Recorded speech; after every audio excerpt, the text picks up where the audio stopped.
Mr. Cumberbatch, longtime fan of your work. Hope you're doing fine. Thank you, Francisco. You too. I hope you're well. First off, congratulations on your new film, and thank you for taking a little bit of your time to talk to me. I appreciate it. Very welcome. Very welcome. So, sir, one of the things I really enjoyed about this film is that it explores beautifully some serious, deep themes such as sexuality, masculinity, toxic relationships, and other stuff. Which of these themes were you most excited to delve into and explore through your performance as Phil Burbank, and why? It's weird because you don't think of a character thematically. I don't, at least. I kind of just want to explore the truth of his personal journey.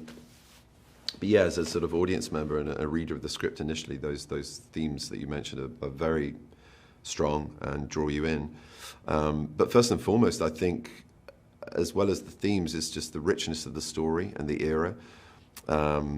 It's an incredible psychological thriller, four-hander quartet set in this extraordinary period of American history, the sort of turn of, well, 1925, this massive shift towards mechanization and everyone pulling away from the past and things changing within the landscape and the country, and Phil holding on to the past, George going to the future, and then everything that snowballs from those positions.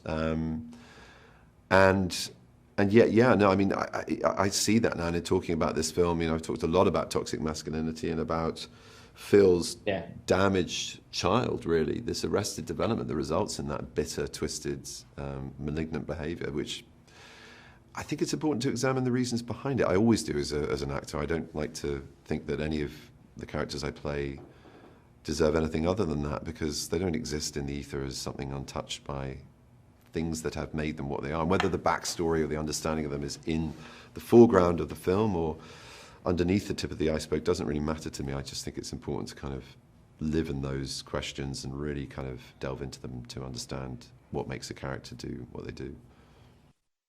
So throughout your career, you've played some iconic pop culture characters on screen, and then you come and also give us such an incredible character in Phil Burbank, one that's complex and has so many layers to play with. So what was the biggest challenge when getting into this role? And with this role in mind, do some roles become much more personal than others to you?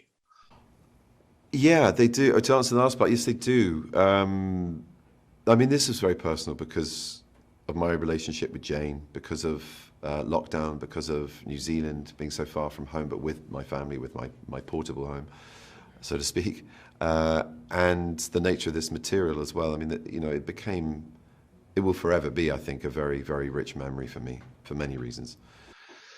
I wake up every day and pinch myself at how lucky I am in many, many, many regards. But with my job, the gig I've got, it's an absolute gift. And I'm always wary of talking about the challenges of a role. Like I embrace those, I enjoy them. They're meat and drink for me. They're the things that motivate me to try to exceed expectation or my own sort of limits and go further and deeper than I've done before. And I think Jane really, really helped facilitate that, to lead into the second answer. Again, you know, we had a long time, which is rare for me. I'm often, like I've said before, build the aeroplane as it's taking off rather than, you know, having any kind of runway. And she gave me a few months, and we had lots of discussions in person for a couple of weeks. She gave me dude camp to kind of inure myself and just kind of absorb into the world of being on a ranch and what that is, what that real work is now, and how it connected to the work of 1925 ranching. And to meet some incredible characters, which fed in, I'm sure, to Phil and Bronco and all the characters of the story. And then, you know, banjo lessons, all the other kind of skills that this amazingly adept human being mastered. And I had to at least kind of, you know, feel I owned a little bit of in order to stand there on screen and be him. And then she let me be him. She introduced me as Phil, not as Ben, to the crew. So I'm quite apologetic and a bit of a people pleaser, but with Phil, I could just kind of go, you know what? This is what I'm going to be like to work with today. This is it. This is the character. And that's very freeing. So that helped with a lot of the obstacles or the challenges, I suppose. Yeah, an amazing experience all around.